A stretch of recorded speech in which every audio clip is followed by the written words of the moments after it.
Committee of the Whole meeting to order. Do we have a... I didn't have that. Thank you. First, Member Harla is absent. Member Lefler-Kemp, can you call the roll, please? Yes, I will. Member Harla is stuck someplace trying to get home. Right, so her plane was delayed. Yeah, her plane was delayed. Member Johnston. Here. Chair Kirby. Here. Member Oswell. Here. Member Sandstead. Member Welty. Here. Superintendent Grunset. Here. Assistant Superintendent Strzecki. Here. Deputy Clerk Doug Hassler. He was here. Okay. Should be. Okay. Secretary Jackie Dolance. And our student reps are excused. Thank you. Before we start, I would like to let everyone know the purpose of this meeting and the procedure for it. The Committee of the Whole is a committee like any other committee of the school board, but is not a standing committee. Therefore, the things that are said here or given to us are advisory in nature only. No official board action will be taken. Furthermore, it's not a committee for debate. People can ask for clarification and get and receive that, but it's not a place for debate. We're here to respond to the report of the Community-Based School Equities Initiative, and we will get some feedback from the administration, and board members can also give their feedback and ask for clarification. I'd like to thank all the staff members that are here for attending. I would like everyone on the board to be able to speak and then ask for clarification. I'd like to keep the meeting to 90 minutes. We could probably go on for a long time, but previous discussions, that should be adequate. So, to start, I would like to ask the administration to give their response to the four main recommendations or the four main areas of concern of the committee. Superintendent.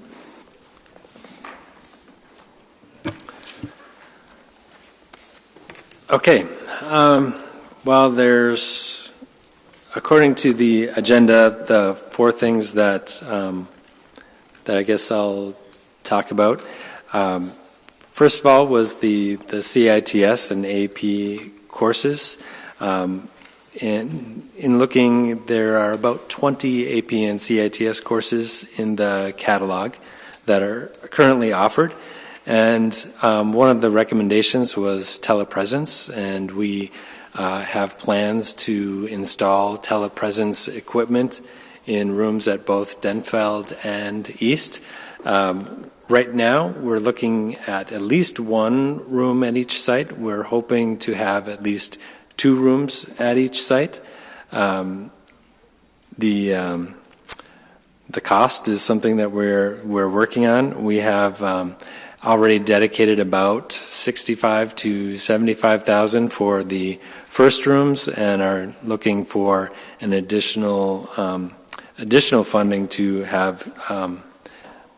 Well, there's larger rooms and there's smaller rooms. We're hoping to have a larger room and a smaller room at each site, because if you just have one room at each site, it takes up both of those spaces. So if you have a large room and a small room, you can have a teacher with a few students and a site with more students, and the opposite is true. So if you have small rooms and large rooms, you have a little more flexibility, and so that's what we're trying to do there.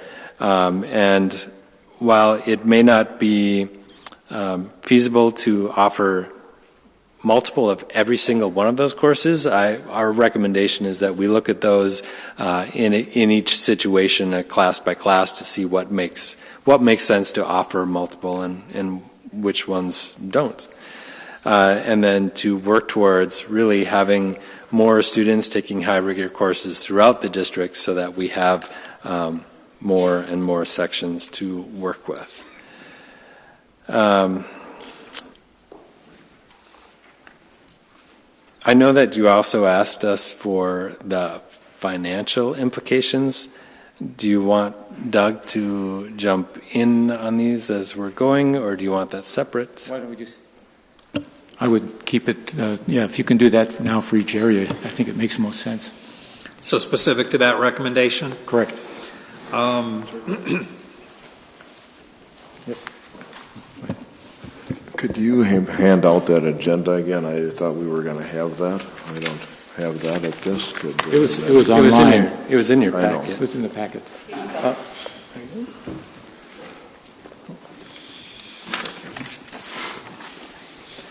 I may be covering ground that the superintendent's already covered, but I just want to make sure we're all on the same page. The initial cost of startup and there are annual fees that are charged for these telepresence programs. To be operational in year one, it would cost us about $180,500.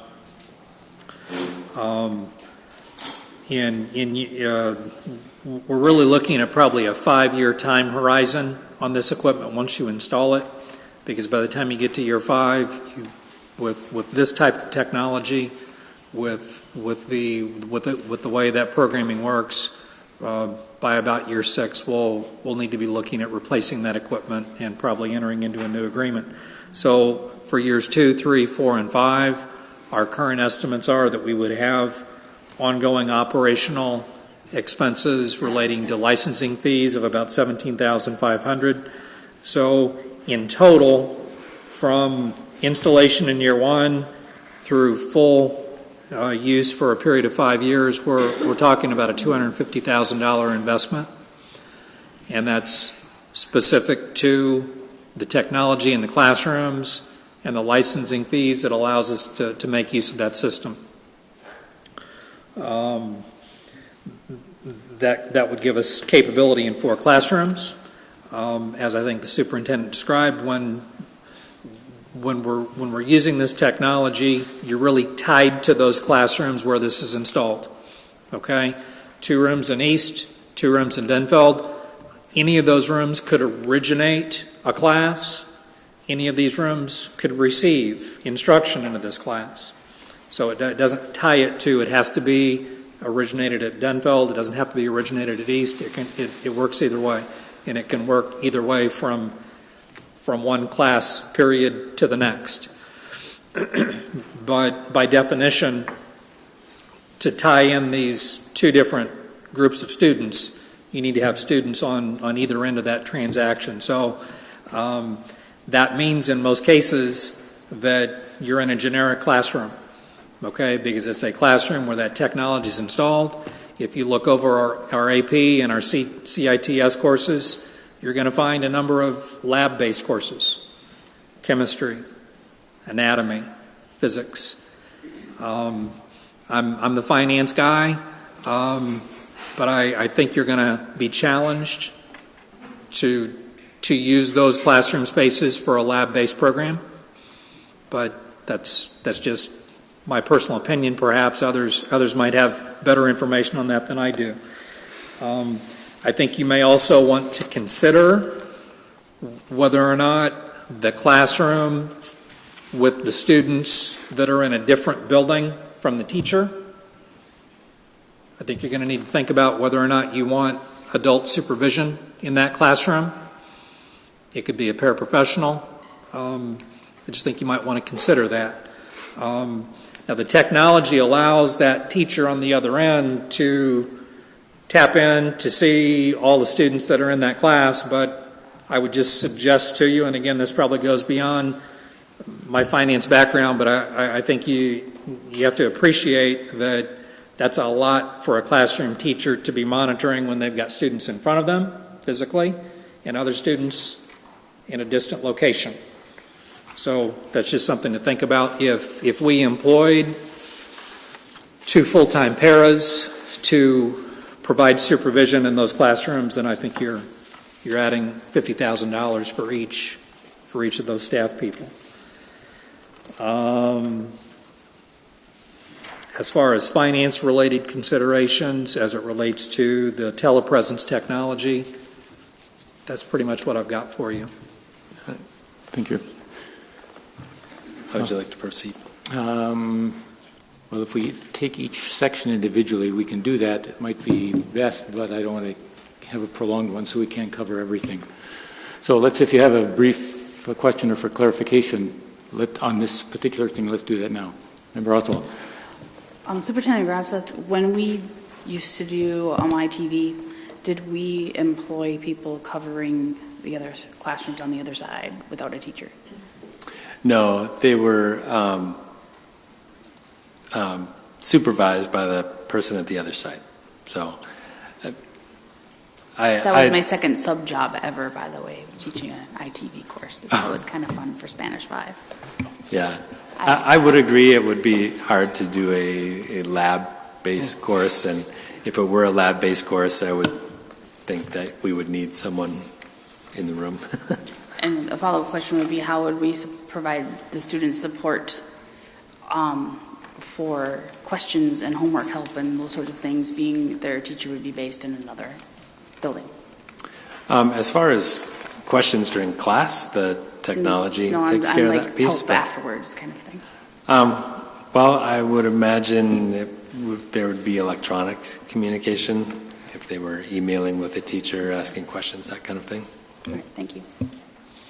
Member Johnson? Maybe it's more of a process question, but I guess I would like to ask here. I like giving your responses, but I'd really like to save half the time for the people that come and have a discussion with them as well, because I'm sure they're going to have some questions about that. I'd like to see some of their presentations. So I'm just asking here now that speed it up. At least 40. Well, at least give them 45 minutes, half the time, to allow them to present their side of the story, their proposals to us. They'll have that. Okay. Okay. Any other member Lefferkamp?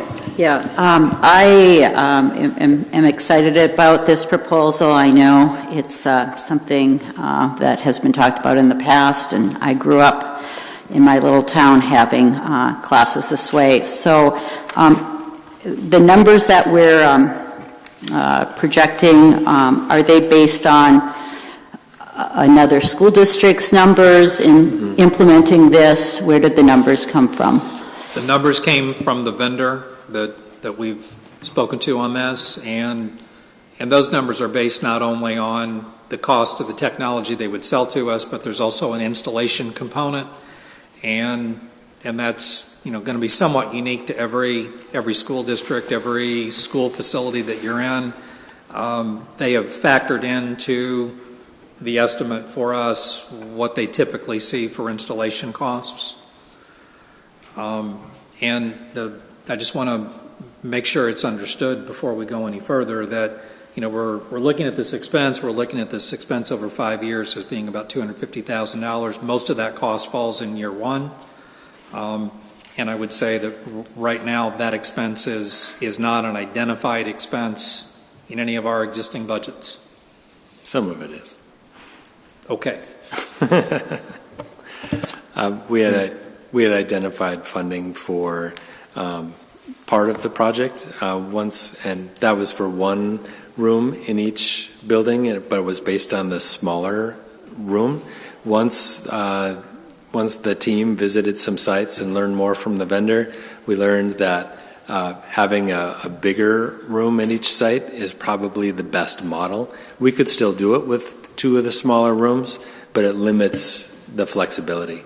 So we had the funding identified for the 2 smaller rooms, so we're working on identifying the funding for the 2 larger rooms, just to offer more flexibility. If anything, we would start off with the 2 smaller rooms, and then in the future go to add the larger rooms. It's just when we can figure out the funding to do that. But we plan to put those in place. Member Sampson? Yeah, I would just ask that we hear back from you, hopefully maybe in August, on the courses. If we could maybe just get a list of the courses that are being offered and how many times they're being offered available at each site. I would appreciate that. Okay. All right, Member Lifkin. Yes, and we actually have been doing that the last 2 years, I think, where we've got that report back in the fall after classes have started. The 2 small rooms and or the 2 large rooms, do we have that space available right now, or would it be replacing a current classroom that a teacher is already in? We're working on identifying those spaces. That's all I got. Quick. Is this going to require an MOU with teachers to teach via telepresence for these one single classes or anything? No. We are working on an MOU right now with our online courses.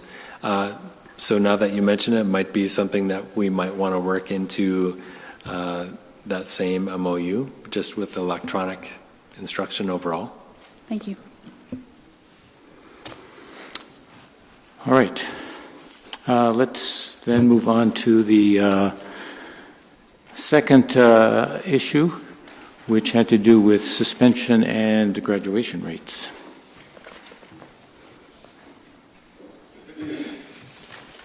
Sorry, I was just taking a few Sure, notes there. go ahead.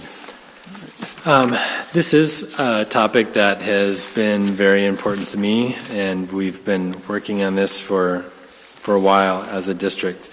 A few years back, we included it in our strategic plan, and since that time saw a reduction of about 40% of our OSS across the district. It remains to be something that's very important to me, and it remains to be something where we see disproportionate use of OSS based on socioeconomic and cultural backgrounds. Just to make clear, OSS is out of school suspension, just so Yes. people know. Sorry. Sorry. My acronyms get the best of me sometimes. And so this is something that we continue to work on. I do want to say that suspension decisions are made at the site. That's not a district decision. It is something that we track and that we care about and want to be involved in. But the decision for suspension is both a function of district policy and in the student handbook, but the decisions are made at the site level. I think that some of the work that we're doing will continue to help this issue. I think something specific to Denfeld that will help with this is the work that we're moving into with BAR and the work the staff has been doing with BAR to really build relationships and have stronger connections to school and increasing engagement so that when we are working with students with behavior, that relationship comes into play. Also the cultural work that we're doing as well. As part of working on equity issues, we've identified, as you know, an additional $150,000 to be budgeted. I believe that right now a portion of this budget is going to, I'm trying to make eye contact with Tanya back there, is going to fund BAR, right? And the other piece is the community schools? Thank you. So those are two important pieces that at least the majority of that funding, I believe, is going towards those and should help us to make strides in that area. BAR, building assets, reducing risks, is once it was known as CORE, and it came out of St. Louis Park. and it was found to have a great deal of success. It is a research-based model. It is the only program that has received an I3 continuation grant from the state, which is kind of a big deal. It's I can't remember how many millions of dollars it is to expand what they do into other schools. And Denfeld has been included in a site to be part of that expansion. And it really is focused on building relationships with students. It is specific to ninth graders who are paired with teaching teams. And I think the staff will be able to tell you more about that in the future. But it really is about building stronger relationships and engaging students at the earliest ages in high school. And so you'll be hearing more about that as we go. Part of it is that there's a staff member who will work to coordinate that work, and that is what the funding piece will go into it.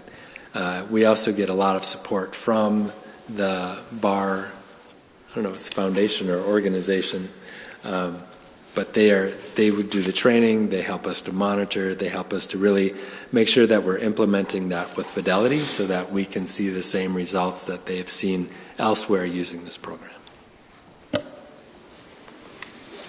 Member Welty. Superintendent, my concern is this. We have our teachers spread pretty thin working on PBIS, and I forget all the acronyms. There's an M there, MTSS, that's probably wrong. How will this impact the teachers at Denfeld, having this added to that long list of extra work? Well, I believe staff would be able to answer that much better than I would. I think it goes along with some of their win time. It is, how do I explain the lesson part of it, Tom? Social emotional. 37, weekly 30-minute lesson to bolster social emotional intelligence, build relationships. And the lessons are pre-built. Staff are trained on how to deliver those, and so it's not necessarily additional prep time. Member Lefler-Kemp. Two things. One is last month at the Education Committee, I know we spoke about this, and there was some background information in the Education Committee report on BAR, and I actually Googled it just to learn more too before that meeting, so that's a resource.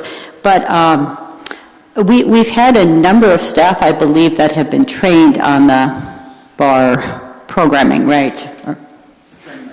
Yeah, or they're currently, yeah, okay. And that was the staff, it wasn't just teaching staff, right? It was kind of a broad section of our staff, is what I recall from the report we got. Okay, thank you. Member Sanstead. Yeah, thank you. The recommendation from the equity group is to improve suspension rates and graduation rates through a enhanced parent-teacher communication through a common communication tool. I'm hoping they can speak more about what their ideas are behind that, because I don't know too much more than that, but I'm wondering, nothing so far that you've addressed has dealt with parent-teacher communication, as far as I know. Are we looking at that piece? I'm hoping, too, that we have some ideas about that. It's not something that I have right in front of me either. All right. Let's move on to the next topic, compensatory education distribution.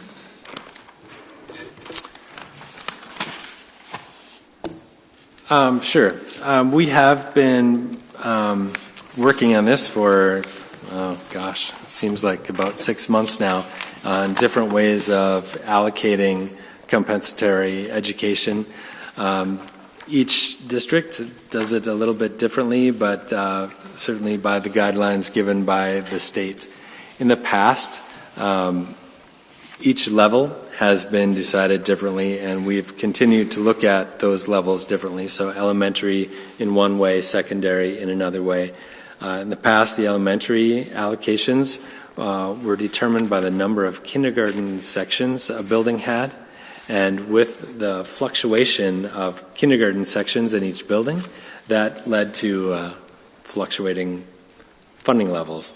And so this year we have gone to a enrollment number to determine what those funds would be for each of the elementary sites. And also at the middle and high school level went to a per pupil allocation. And I don't know if you'll be able to hear me, but I want to use a picture. So I'm going to bring the easel over here so that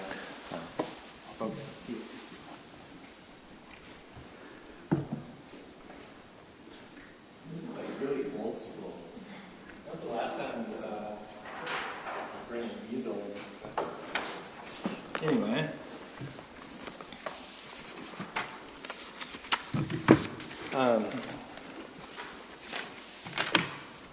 So if this, We're not trying to take your shot, please. no, it's all good. So if this circle represents our comp ed funding in all, the state indicates that about 50% of that can be used for district-wide addressing student needs. And so our current practice is to take 50% of that and apply it to teacher-student ratio. And so the majority of student-teacher ratio is funded with general fund dollars. And then we lower class size by adding that 50% district-wide to the student ratio. The other 50% goes to give buildings with greater than 50% students who receive free or reduced price lunch additional discretionary funding. And it also supports our curriculum and professional development. And all of that is by state guidelines to do that. So over time, our pie is getting to be a smaller pie because we're seeing, again this year, we're seeing reductions in the amount of compensatory education funding that we're getting. That's partially due to changing formulas, but also due to the fact that we have fewer students who have been identified as receiving free and reduced price lunch services. So that's a function of how many students are identified, how much funding there is. That's why you're seeing reductions in the curriculum and professional development in the coming budget, and also differences in the discretionary dollars that sites are getting because there's fewer dollars coming into the district for that purpose. Now, this year we are adjusting some of that because of the reduction. We're putting more of it into general fund. So if we were to make up for that lesser amount of comp ed coming in all categories, we're reducing that this year so that the general fund portion is coming up a little bit. We are still putting that into the fund, into the student-teacher ratio for the coming year.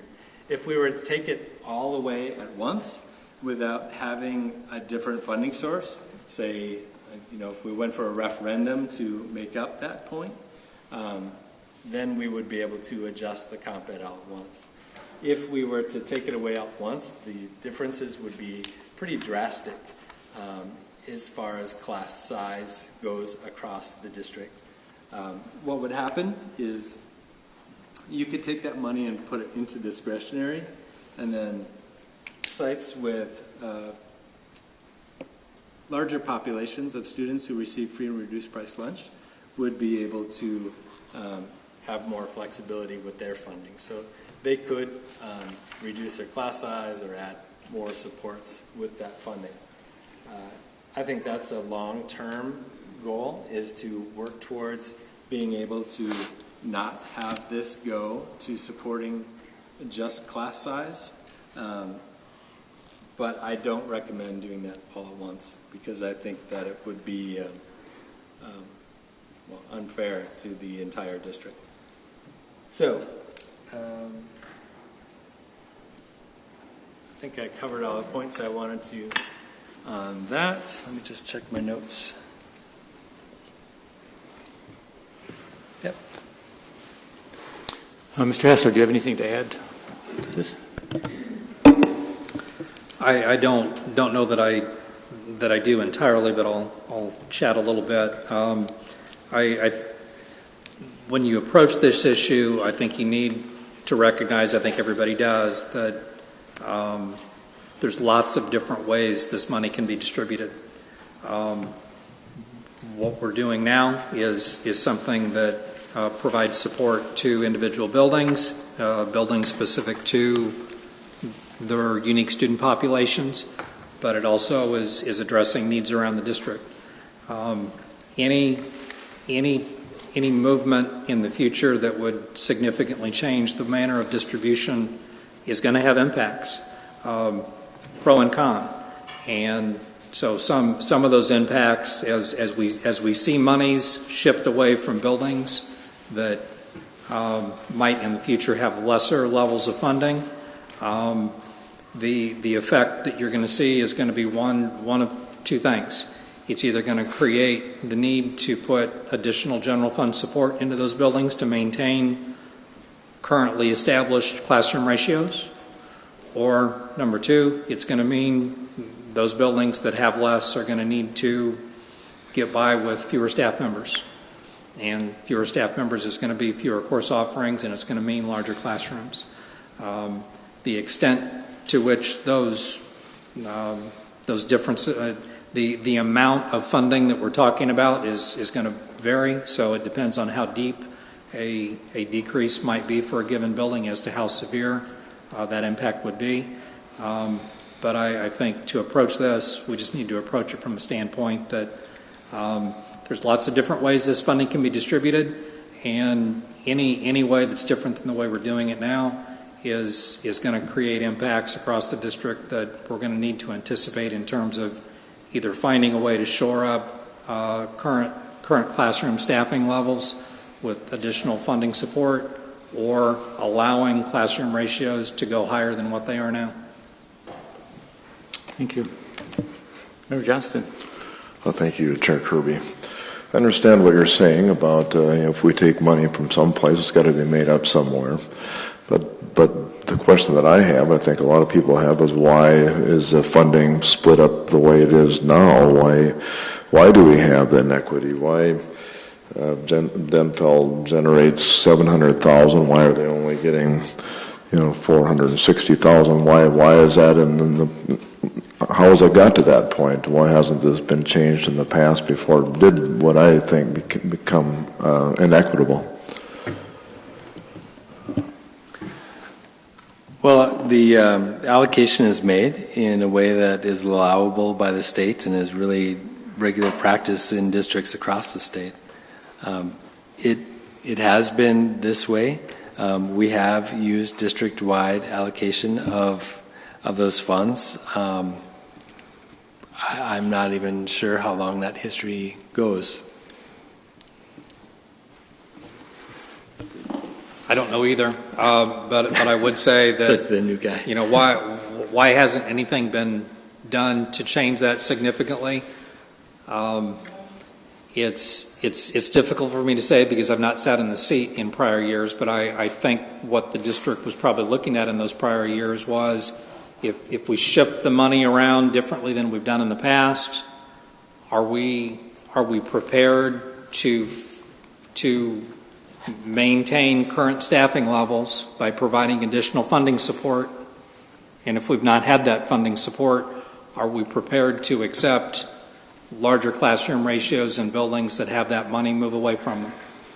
I would expect those would be two of the considerations that this district has faced in the past when it's looked at those options. Just a quick follow-up. Sure. I understand that. I mean, I understand what you're saying, but it still seems that there's something seems to be wrong the way it was allocated in the past, and it seems like we shouldn't be continuing that. It may be hard to, because of the impact on it, to change it just like that. Mm-hmm. But I guess I'd like to see something from the administration. I mean,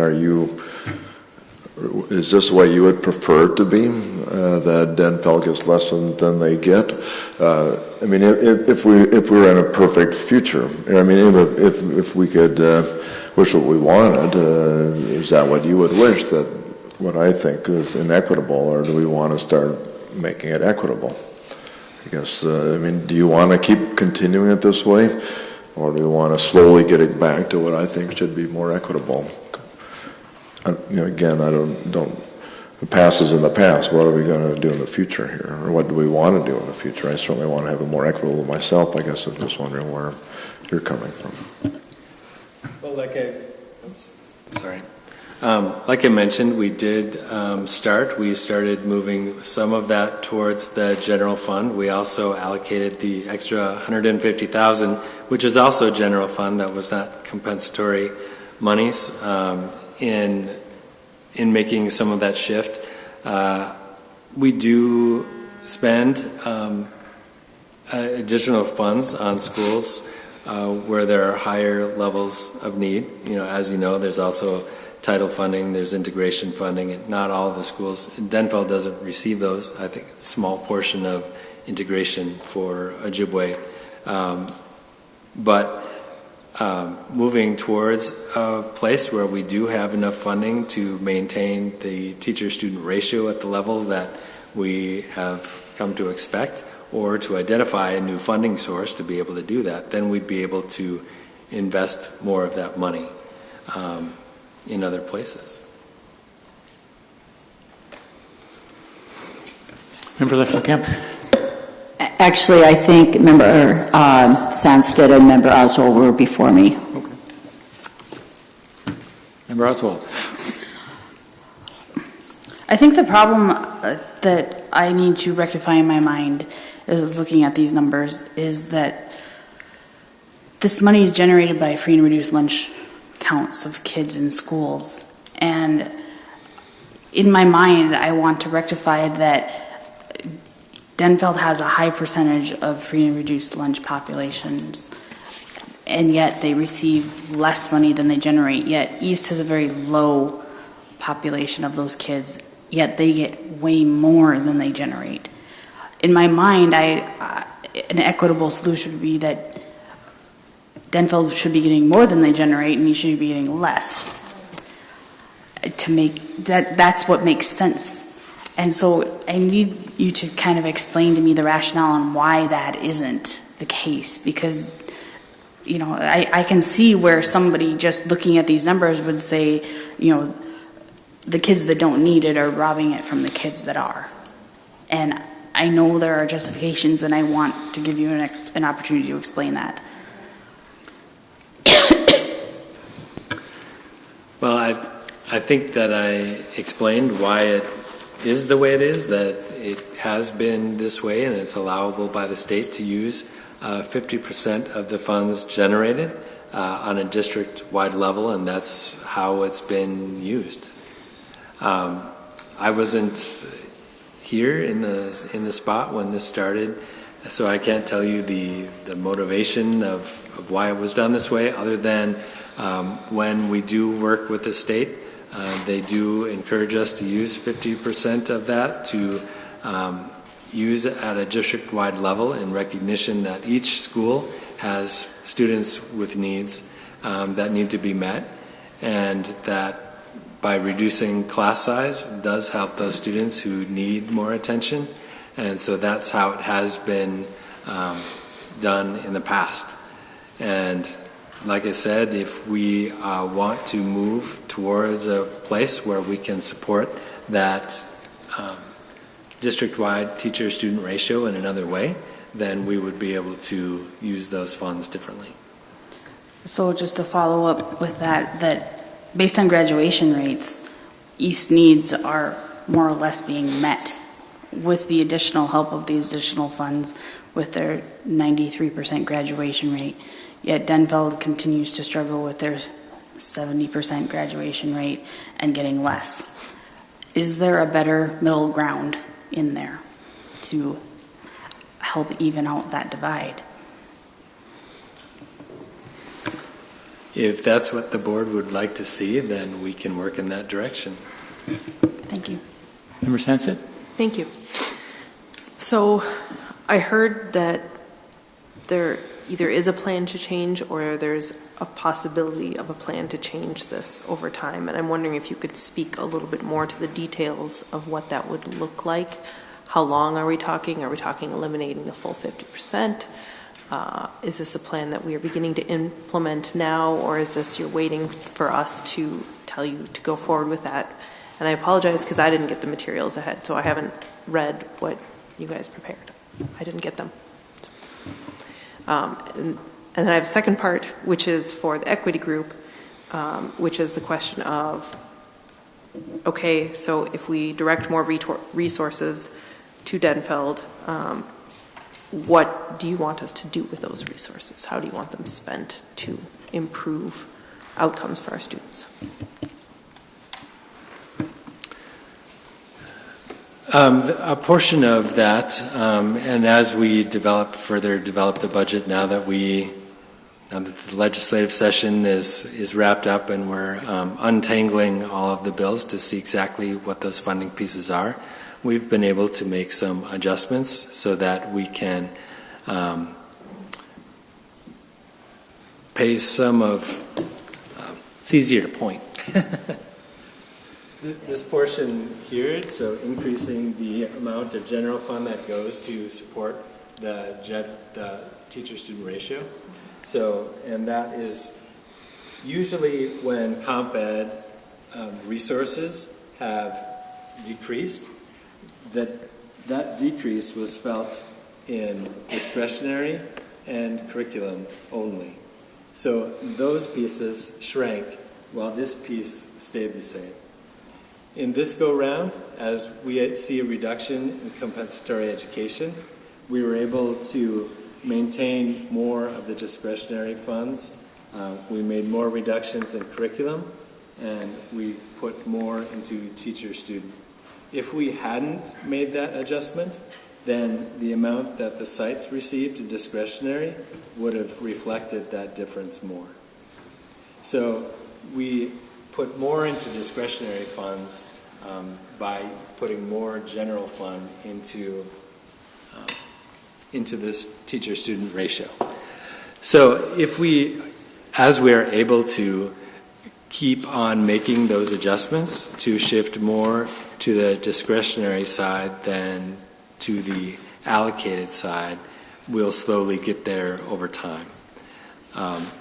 What we were able to do now is that piece. It's about $285,000, I believe we adjusted this year, and then we set aside the additional $150,000 from general fund to be used. And we didn't identify that. We looked for the continuous improvement team's advice on how to move forward with that $150,000. So it was, in effect, additional discretionary funding, but it was general fund, not compensatory funding. I think in the future, as we continue, we'll be able to slowly make progress towards that goal of having more to the site that have higher needs. Can I follow up? Yeah. So I'm asking you, you said slowly, you said over time. I'm looking for a little bit more specifics. Are you thinking 3 or 4 years? Are you thinking 10 years? Are you thinking 15 years? And is this going from 50%, you're scooting it over to 75% going discretionary, or are we going all the way? Some more concrete information would be appreciated. Unfortunately, I don't have more concrete information. I would hope that as part of a future levy campaign, that equity could be a piece of that thread that we're pulling through. I think it's really going to depend on how much appetite the public has for an additional levy, or how far we could get down this road, how quickly. If there were a lot of support for funding that and supporting that, then we would be able to do it more quickly. Also, how much of it over time, I think, is also dependent on our year-to-year budget cycles, because that changes, because the amount of compensatory education or compensatory education funding we receive is tied to the number of students who are identified. And so if there's fluctuations in the number of students who are identified, like this year we have fewer students, probably because the job market has improved and fewer people receive that funding. And that's the hard part of it, because we don't know until October 1st so October 1st count this year of how many students receive free and reduced price lunch determines our compensatory funding for next year. So we won't know how much we get the next year until next October 1st. And so it's kind of a moving target in some ways. So it's hard to say 10, 15 years out. Okay. I would just say to that, it's not so much the size of the pie as where we're dividing the pie. That is the concern. Well, I guess I'd like to point out that free and reduced lunch is really a surrogate measure.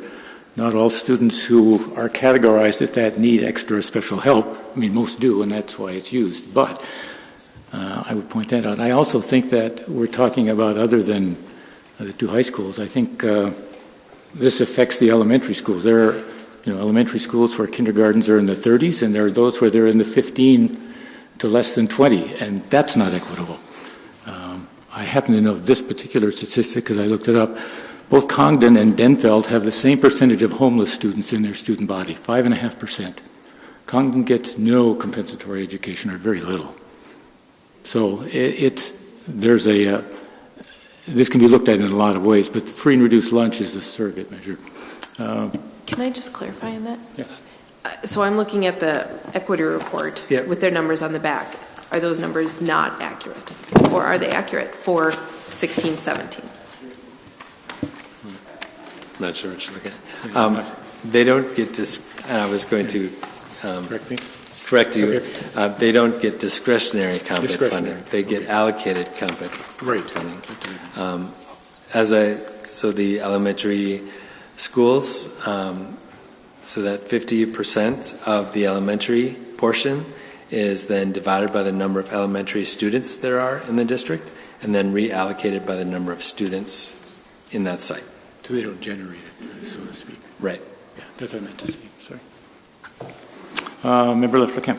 Yeah, a couple of questions that I've been getting from people as these discussions have been happening in the last couple of months. And here we've just talked a lot about classroom ratios, larger, smaller, whatever. And can you just give us as best guess, I guess, of what classroom ratios are currently at Denfeld and currently at East? Is there some? I know it's not like a simple number, but. I wouldn't want to guess at a number, and I don't have them in front of me. Okay. The other question, again, that I've been getting a lot from people, and as we've been talking, Comp Ed is just overall kind of dollars per student at each school, and I know the Duluth News-Tribune has carried a couple articles on that, including other kinds of dollars and other kinds of support. And just, again, for the sake of good information or accurate information, do you have some numbers on that you could share? I didn't bring those numbers today. We have shared them in the past, and I can re-share them if you'd like. They will be part of the information that you review in this month's committee meetings as we go over the budget. So you will have the estimated per student expenditures for each site for your committee packet. Okay, and just, just again, for conversation, and for preparing for that meeting then, that's a question I hear a lot about, is kind of those two topics as this is being discussed, so. Member Welty. Thank you, Chair. By the way, is my microphone light in your line of sight? You okay? I don't have any questions. I have 4 or maybe 5 quick observations. Yes, we have had history, precedents for splitting up comp ed and sending it to schools that don't have as many free and reduced lunch students, because that was the case when I was on the board earlier, 20 years ago, and it was explained then, before I think the equity issue became quite as stark as it currently is, that we were obeying the state law. At the time, I was content with that explanation. I would make this observation too. Just as the school board determines the budget for the school district, we would determine how the compensatory education money would or should be spent. That's our call. Another thing I would say is when you were talking about the operational levy we might offer to voters to vote on, I would not want to gamble on the equity issue when we have a bird in hand. That's compensatory education. We can currently send that to follow the students who essentially earn that money for us, and I would hate to keep doing what we're doing and then roll the dice to see if the community would be willing to pony up more when that money is already available for us to help address those equity issues. Next, I would say that using the Title I monies that go in larger portions to follow students who have poverty issues as an excuse not to more fairly distribute compensatory education money is a fairly weak and poor excuse for not using the compensatory education money the way I think the law was originally intended for it to be spent. And then finally, to address the question about where we would spend this that I believe Member Sandstedt raised, I would very much like to hear from the Denfeld parents where they would like, the Denfeld community, where they would like to see additional compensatory education monies spent in their community. Go ahead. Just wanted to make a quick comment that when I was talking about the levy, I was saying that may allow us to go farther, faster, rather than the only thing doing that. So just wanted to note that.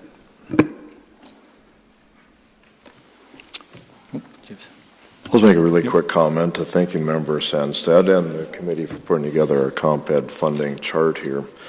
Just looking at it here, it does seem peculiar to me. For whatever reason, it's done that way. All the Western schools, happen to be in my district, are all getting much less than the Eastern schools, and I don't know why that was done that way. Member Werthley said it was done that way once. Well, that doesn't seem to be what the intent of that money is, and I think we all know that our Western schools do have more of a need at this point. Something seems out of whack to me, and I think we really have to address that. I don't think we can wait for a levy. I think a levy discussion on this is a diversion. The question is, what does the state law say about where this money should be going? And it seems to me we are not meeting what the state law is saying, looking at all the Western schools are getting much less and all the Eastern schools are getting much more. It seems peculiar. But don't mean to do it, but I do. I hope we can. Well, I'm insisting that we hear the Denfeld people here too. I know we're at our hour already. Okay. All right. Last item is pretty short. Transportation. Yep. In short, with the transportation piece, I would want to look at this in a larger lens. I think that if we're talking about cold weather issues, we need a little more data. And to that, on another topic, we were looking at some software, some GIS software that would help us in some decision making down the road. But we learned that you can input other data sources into the software and map them. So we would be able to take our attendance data and input that into the software and be able to map which students are absent on a given day. So if we were to enter some days that we knew that were, we'll say, extreme weather, we could really get some hard data on which kids aren't coming to school on cold weather days. Is it kids who are walking? Is it kids at the high school level, the elementary level, the middle school level? Is it certain schools? Is it certain areas? So that we can collect a little bit more data before making a decision on that. We have had some conversations about some DTA contracts, and I know that Mike Johnson has had some conversations with DTA and also with Voyager to start collecting a little bit more data on what the cost of that would be. So we really need some more information to be able to move forward. I would have a hard time implementing a change like that without having more data from other schools and feedback from other levels, at least from, say, MacArthur or Myers-Wilkins, where I also know that transportation is an equal issue. Any comments? Member Sanford? Yeah, I think one of the, so here, I'm just trying to read up on the 0-hour proposal. Can you maybe just summarize so I don't have to read it while I'm looking at the suggestion from the equity group is to provide bus service for 0-hour for all students. It says bus service to high school in general, but what if we were talking just Denfeld? And what's the position cost analysis? Any information on that? Right now, we don't have the fleet to be able to do that because 0 hours the same time as our elementary starts, and we use all of our buses for the elementary tier, as does Voyager uses their fleet. And so it would also include either buying more buses or somebody buying more buses to have the fleet to be able to do it, or adjusting all of the schedules of the elementaries and flipping like they used to be with multiple tiers to be able to do that. It also creates an issue because those students not in a 0-hour course would be unsupervised and at school. And so that becomes an issue to have that number of students. I believe, and I wasn't able to find it in my preparations, but I know that in the past we've had conversations about bringing students to school early, and the state considered whatever time they were brought to school as the start of the school day. So it in effect would become a 7-period day, which creates issues if we have one school with a 7-period day and another with a 6, because all of their funding is based on how many hours there are in the day. So in one school we'd be talking about 7ths, and in another school we'd be talking about 6ths. And so it becomes an issue there.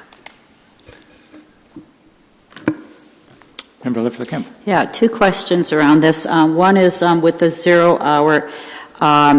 I'd like to hear from the Denfeld group and/or the conversations around our full-service community schools, if they've talked about ways of using, say, that 0-hour for a variety of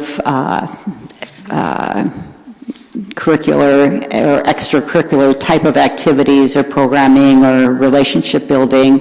So I'm just wondering if there's been thought on that, based on one of the meetings I was at anyways. And then secondly, with seasonal transportation, and excuse me if you said this and I missed this, but so do we have documentation, for example, on attendance in the last couple of years on cold weather days at all of, I know we have documentation on all of our schools, but particularly on our middle school and high schools on attendance on those cold weather days?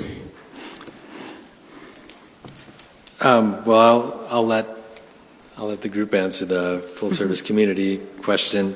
But that's what I was talking about when we get that new software. We have the data, but it's not very useful in the form that it is, because you really would have to look up one student at a time and cross-reference the address. Okay. This new software would allow us to just enter that data and then be able to see it on a map. And it would be pretty clear if there are concentrated areas where students aren't coming to school on those days.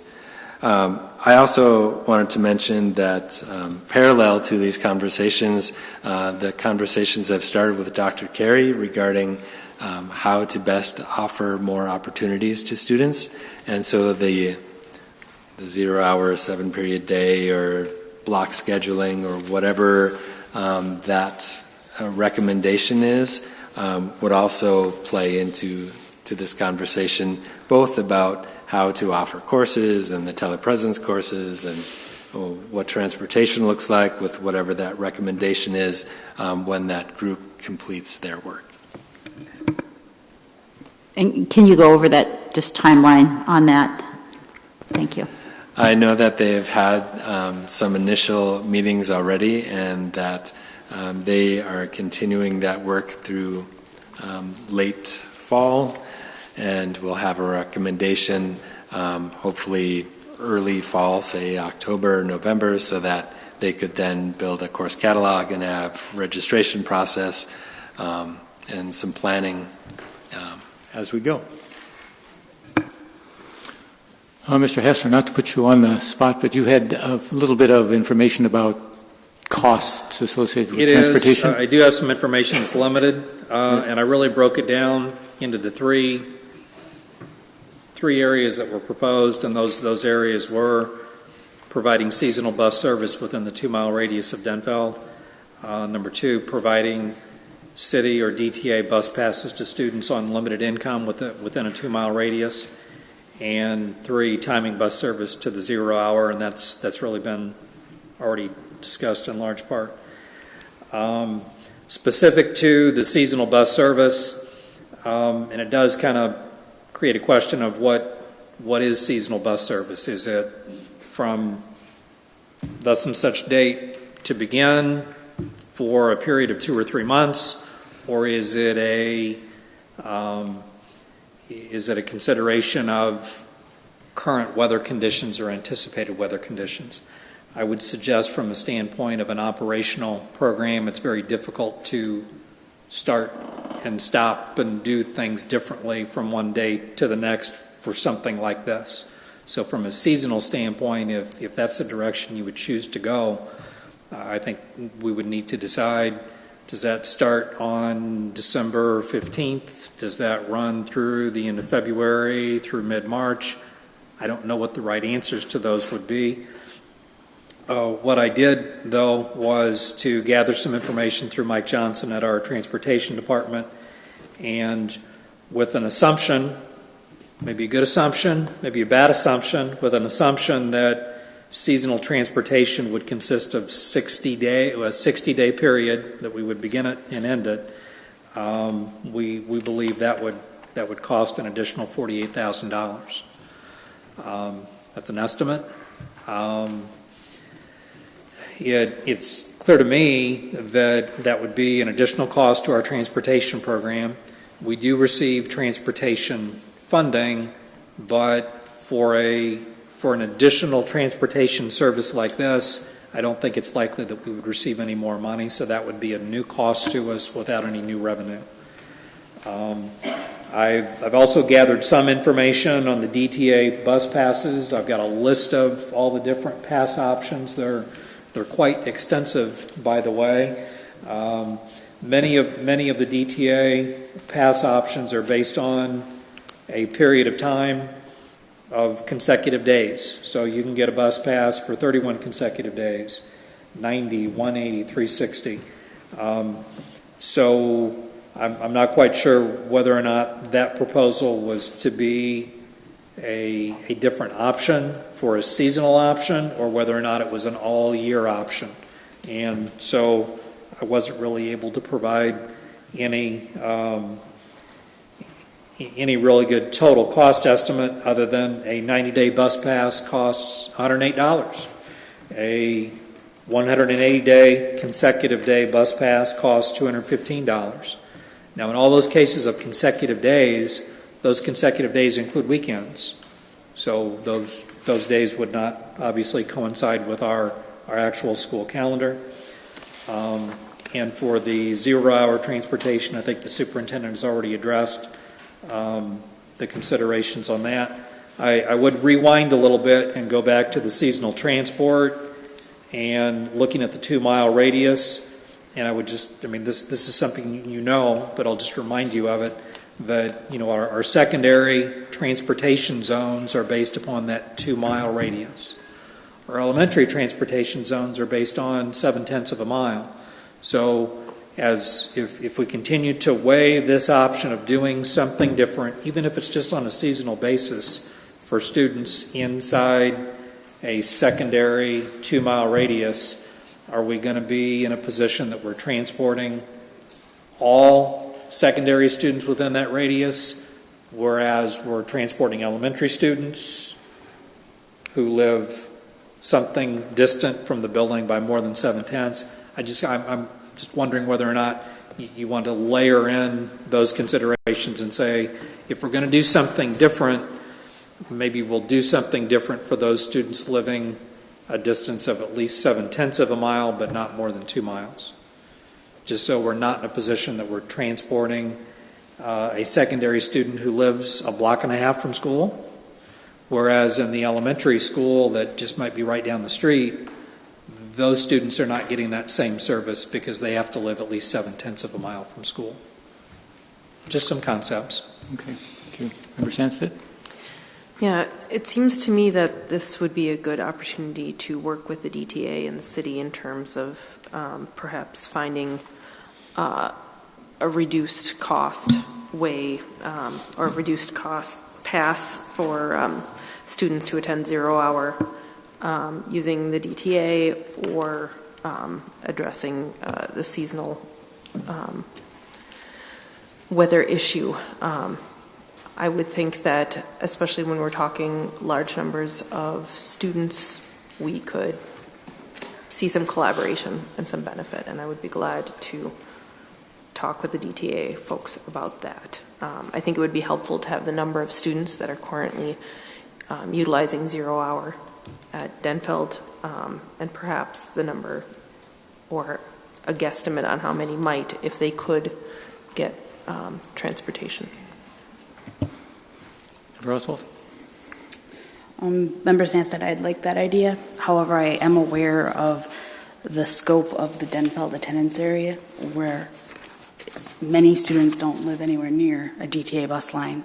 So the DTA can't possibly be a singular answer to answer this question overall. I think it will have to be a layered approach just for that reason, that access via public transportation isn't possible for many.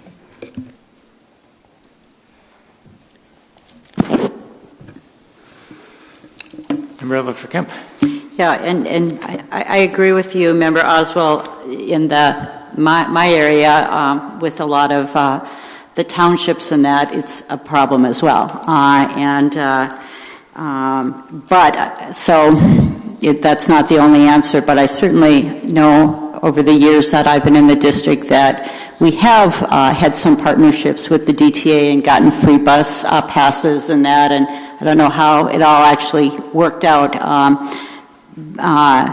But I think it would be great to have some conversations. I'm excited about the DTA's collaboration with Lincoln Park Middle School and the Family Collaborative there, and that's a recent collaboration, and I was a part of some of those discussions with the staff and parents. So I think we need to explore that. I do think that I would like to figure out this transportation piece in terms of buses. To me, it feels like there's a cost, but it's an easier piece in some ways. And just having more kind of solid numbers on how many kids would actually even potentially use it, that seems to be a number that we should be able to come up with somehow. So, Member Welty, I don't mean to make it short, but we want to give the equity group a chance to talk to. Funny you should say that, because I was going to say we're operating on a 90-minute timeline, and suddenly that would limit them to 10 minutes, and I hope we give them a little more time than that. Anything else? I just had one other comment from looking at the recommendations from the Equity Initiative about the after-school or activities bus. And when you were kind of costing out stuff, did you kind of look at that piece anymore? I did not. Okay. I can. And again, we do have activity buses already at our middle schools, and again, it seems like a number we should be able to come up with and kind of determine usage on. Thank you. Anything to say? Yeah, I just wanted to confirm that 2-mile distance is the distance that comes from the state, and that's for all levels. So the funding that we receive is outside of that 2-mile radius at all levels. So we already do some additional funding of our own for the middle and elementary levels because they're inside that 2-mile circle. And I also wanted to point out that we do purchase hundreds, if not thousands, of one-day DTA passes currently. And so that's, it would kind of be an expansion of what we already do in that way. And I know that we get some donations and some discretionary funding goes towards those DTA passes as well, and we do get a little bit of a price break because we buy them by the hundreds. So, can you give us more kind of specifics on how much money, we get from those passes, or how much we're 300? spending? Or, Is it meeting the need? No, it's not. We spent $3,000 this year. Thank you. On bus passes, and that's not 3,000 bus passes because they each cost $2, $50, $75, depending on peak and off peak. Yep. So we spent 3,000. Yep. Of discretionary comp money. and I know Danette buys them at East as well. So. All right. Moving along then. Perhaps this time members of the Equity Committee, maybe Kevin Square Brown could come up and... All right.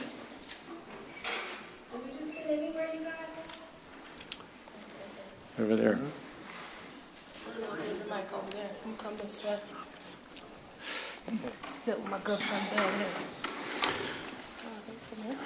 there. All right. All right, maybe I'll ask... Kevin's got his light on. I've been watching. Go ahead and give a response. So thank you for making time for this conversation. We think this is an important conversation for the district and for our school communities. Thank you for some thoughtful conversation about the issues of equity. Clearly you focused on the 4 areas that we identified on April 18th, almost 2 months ago, within our list of 11 inequities or areas of significant need.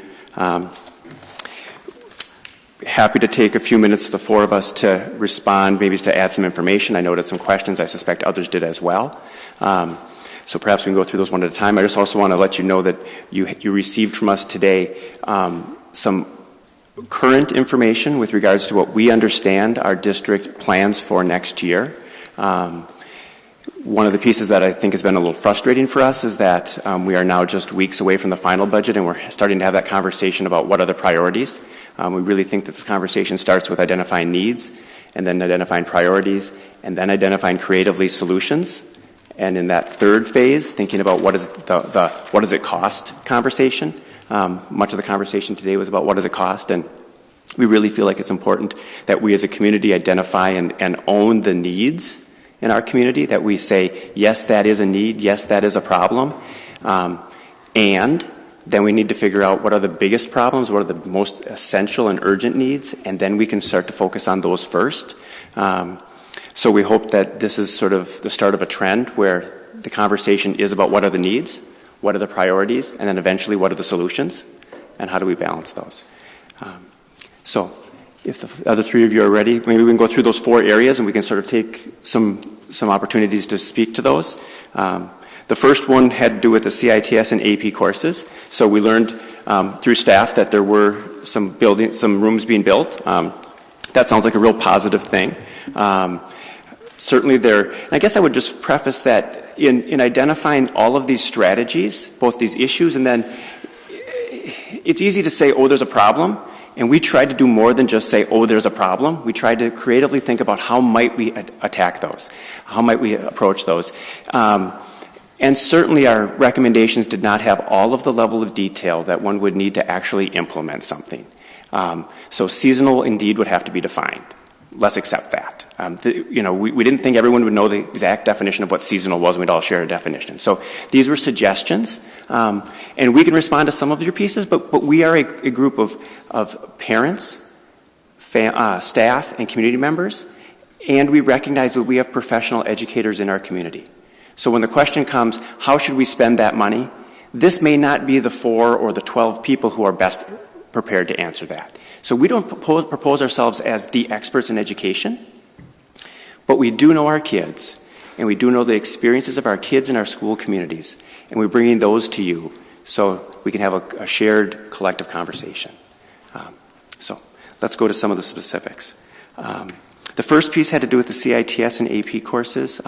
It looks like that's one of those areas that, and we're sharing today sort of we're borrowing your model of green, yellow, and red, sort of promising. We're saying the promising moves, marginal plans, and then things that we find to be problematic or severely problematic. It sounds like the district's moving in a positive direction with regards to CITS and AP courses. The only piece that I heard that I think I'd personally like to offer sort of a piece on is how do students get help outside of class? Because this wouldn't be the only section of that class offered at a particular high school, there would be an on-site instructor who is trained in that curriculum at each site. So that would be my understanding of how that would go. We wouldn't devoid one school of all math teachers at a certain level or all advanced something, And so there would always be a teacher in each building who knows that material, who could be accessed at WIN or other times.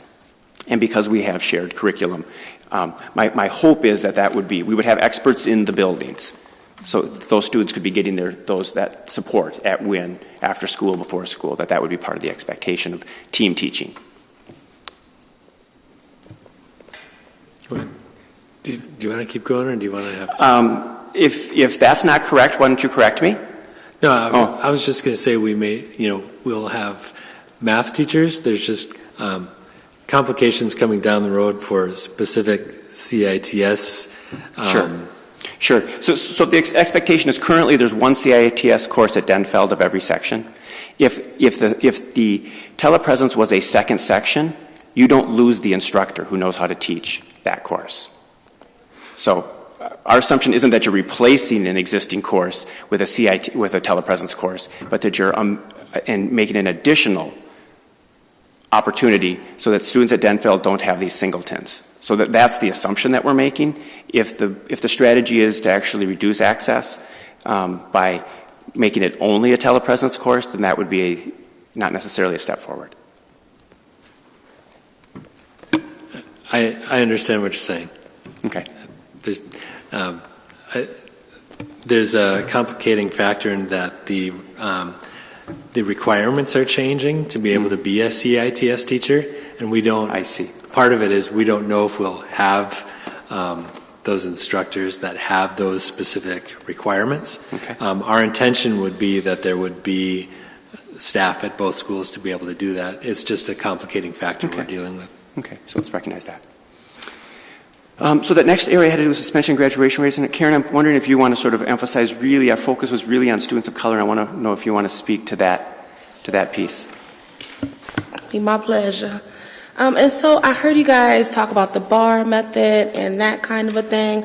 And first of all, I want to thank you all with regards to the culture that this team, us, we're trying to stay within that realm of sanity. So, but one thing that I didn't hear was, there are several groups working on these kind of things and coming up with strategies and implementable ideas that could help attack these things that don't necessarily cost money. So I heard everybody talking about the funds, and I get that because, things are cost-worthy, but what kind of things are the district coming up with that doesn't cost anything, especially when we start talking about, and I don't want to jump the gun a little bit, but this kind of takes me into communication and the log that I had provided, and these kind of things will help bridge those gaps that create these outcomes. So I'm all about the preventative. And so I'm wondering, one, when we're thinking about these suspensions and how egregious it's on for my children, and particularly, I need to know what energy is being put, because I have a child going to high school. So what energy is being put in that direction that I know he'll be in a safe space where his actions won't be deemed as bad, maybe just different. So I'm going to look up this bar thing to see what that entails.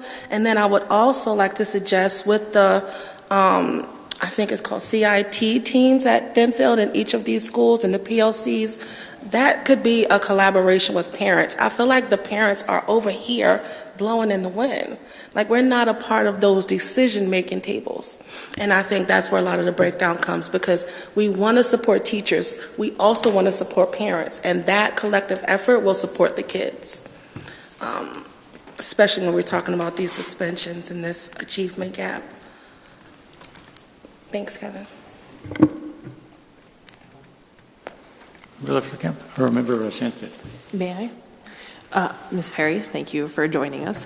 One thing I wanted to say, picking up on an earlier comment of how to spend the money, that you're not the experts, and I'm certainly not the expert either. One of the things that I think is missing, that we clearly haven't solved the achievement gap, and we do have a lot of experts, but I think a big piece of that is lack of input from communities that feel that achievement gap the most. And one of my hopes of your organization is that you can help us to better reach out to families that don't currently have a voice or don't feel like they're being heard at the district level. And so I would ask that of you, that you can work with us and you can help us to be better communicators and give us more precise suggestions on how we can do better at the staff level, at the district level, in terms of reaching those families that are not being heard. If I could make a quick suggestion, I'd be more than willing, and I'm sure a lot of us would be more than willing to help with that. But we would need to know as a community, right? Because this is where the struggle is our efforts being? Do we hold the same stake in the policies? Because a lot of this is the policies, the way the policies are written, right? So if you have a policy that says, if you miss a day of school, that's going to count as 6 absences because you get marked for every class you miss. Well, if you're a truant student, now you miss 5 days, but you have 30 on record. Those kind of policies, like, would you be willing to work with parents in changing the policies that negatively impact their kids? Because the conversations are great, but if you're not willing to say, okay, well, this is the policy that's causing that, then we're not going to see a change. Thank you. Go ahead. I know time is short, and I have so many things to share, so I'm going to kind of jump around here a little bit. When we talk about the telepresence, I think telepresence is an example of creative problem solving. To have ITV in the system a long time ago and then lose it and then have to spend a ridiculous amount of money bringing it back is somewhat frustrating. What about spending money on extra FTs instead? I mean, when you look at what we have at Denfeld with Singletons, what does extra FT cost to provide 2 classes versus committing to technology? And I'm not opposed to the technology, I think we're going to go there at some point anyway, and it'd be nice to have those systems workable in our district. But as I'm sitting here listening to the cost, and I know that cost was based on one vendor, and there might be other alternative technologies and other vendors, but I know you have to start somewhere. What about simply extra FTE? So if you need an extra 0.1, 0.2, whatever it's going to be to get those courses, that just occurred to me. So I'll let you respond to that, and then I'll continue. The majority of it was a one-time cost, and so to spend the money once and then to have that flexibility for 5 years, we couldn't spend that amount. I mean, we could spend that amount every year for 5 years, and we'd be up to almost $1 million. So in my mind, it's better to spend the 180 and have that flexibility over time, and rather than spend it, over and over. Because a 0.1 FT is about what, $9,600, roughly? 1.0 FT is how much? 97,000. So 0.1 is $9,700. Just to put that in perspective. But that's one class, one semester. Correct. So. But I mean, I'm just, yeah. What else, and here's something else that jumped out at me as well when you're talking about we put a lot of money into class size, and we put a lot of money into class size because parents want it, community wants it. I got to tell you, as a teacher that only teaches part-time, I can do a way better job as an educator with fewer kids because I can give them way better feedback. I can read everything they turn in. When you have 180, you're not doing that. But one of the things that is challenging for me about class size is what evidence do we have that it works? Everyone wants it, but we don't have any empirical data to suggest that it does anything. We have a lot of anecdotal stuff. What I just shared with you about being able to give good feedback is anecdotal. But we don't have any evidence to support why we spend that money, other than the fact that we know if we don't spend it, we're going to offend a lot of people who somehow believe that it makes a difference. And again, anecdotally, I think it does. But we need to have, if we come to the district with possible solutions to problems and we get from you guys the fact that we need to have research to back up what we're bringing, then the shoe it has to go both ways. The door has to swing both ways. If we're going to spend a lot of money on class size reduction, then we need to have some evidence to back that up. And I wouldn't even begin to tell you how to get that evidence, other than starting to chart class sizes and actual performance in those, but then you have to look at the makeup of those classes as well. We talked about changes, if we make changes to how we spend comp ed, that's going to have impacts. What we are doing right now with comp ed has impacts. I mean, I think sometimes it gets lost. You start talking about change and that gets scary, but what we are currently doing right now has impacts, and I don't think that can be lost on us. I don't want Duluth to do what everyone else does. I want Duluth to be a regional leader in education. What does that look like? That means sometimes Duluth does something and they set a trend, and then other school districts come here and say, how did you do that? Because when we were referencing comp ed, it talks about, well, this is kind of generally accepted practice. I don't want generally accepted practice here. We don't live in a generally accepted practice kind of world. I want exceptional. I want Duluth to lead and not follow. If that means we break the mold and then other school districts follow, then so be it. And I'll wrap up with a few more about transportation in particular. I dropped my car off at a garage in Lincoln Park several years ago, and I walked, because it was summer, and I walked home. It wasn't 2 miles to my house, and it was a long walk. When's the last time any of us actually got up in the morning and walked to school when it was snowing, when it was raining, or when it was cold? And I'm not challenged, because I haven't either.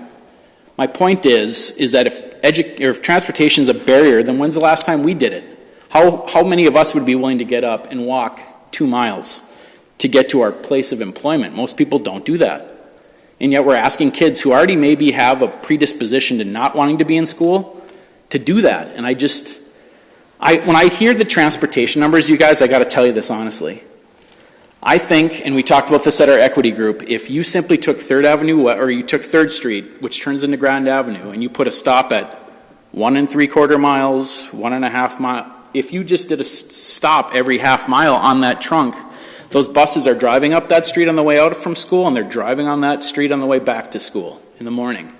What's the additional cost of picking up additional kids on streets they're already driving on to and from school? If we don't want to get up in the morning and walk 2 miles to work, I can't think that we want these kids to do the same thing. When they're younger, they're not as mature, their executive function's not there, and then you're going to ask them, I know you're going to walk to something you probably don't want to do today, but we're going to ask you to do it when it's 25 below zero. Couple quick things. Transportation money generates money because those kids come to school. If we can't get the kid to school, then we lose money. If we get them to school, we're going to make money. So there's something to that as well. And my last two things, when I hear comparisons about Congdon and Denfeld, I need to say this much. You can look at a homelessness population that might be similar in percentage. What does the rest of the student population look like in that school on top of homelessness? It's not an apples to apples comparison. If you have a more at-risk student population with homelessness and you have a less at-risk population with homelessness, it is not the same thing.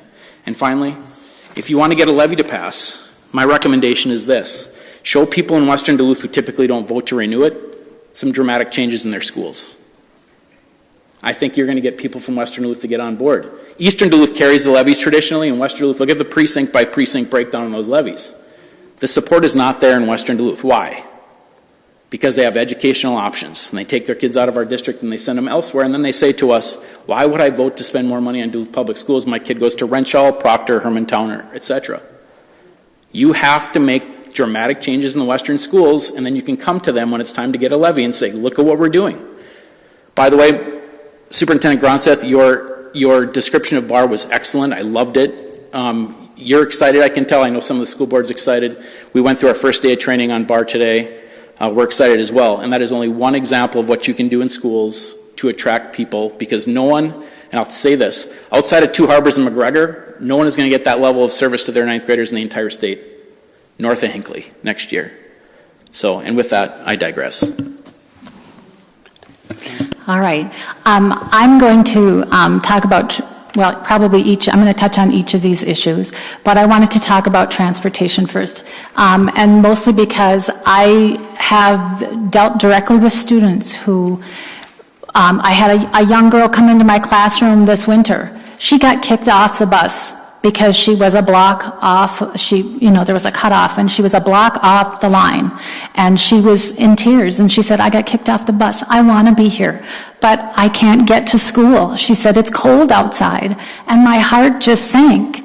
Why can't we do what Tom said and have, to no cost to the district, to have the buses stop in different increments? It just makes sense. Kids want to be there. Denfeld is a great place to be, but we've got to allow them to get to school. And they can't always get to school, and it's so important. So that I'm not going to talk a whole lot more about transportation, but, we really need to find an activities bus so that kids can be involved as much as they want to be after school. I've had kids who come in and say, yeah, I'd like to join, I'd like to be in the play, but I can't stay because I have to get the bus home, or I don't have a way home. I had a student come in and tell me he had to miss a concert. He was in choir and he had to miss a concert, and that affected his grade. He tried everything he could. He couldn't come up with $1.50 at home because they just don't have extra money. So transportation is huge. As far as the distribution of comp ed funding, shouldn't it follow the need? We have so many students who are below grade level in reading and math. We need extra money. We need extra funding to get those students up to where they need to be. We're shortchanging our kids, and it's not right. And as far as CITS courses go, I do appreciate the idea of telepresence. I do have some concerns about it, especially after talking to some teachers. So I would like to know, what that exactly looks like. Before we spend all this money, I want to make sure that it's going to work. So I would be interested in more details. I don't know if you have more details on that. What it would look like. I know that as far as CITS teachers go, Some of them are being grandfathered in. Some of them have, there's like a 5-year agreement. So at least for the next 5 years, which is as long as we're going to have the first round of telepresence, I think it would behoove us to certainly go forward with that. But I'd like to hear more details about it. We did have a team that went to learn about it, and I don't see anyone that was on the team that went. But Amy would be able to fill you in more about that, as would Dr. Carey. Unfortunately, neither one was able to be here tonight because they both have kids in dance recitals.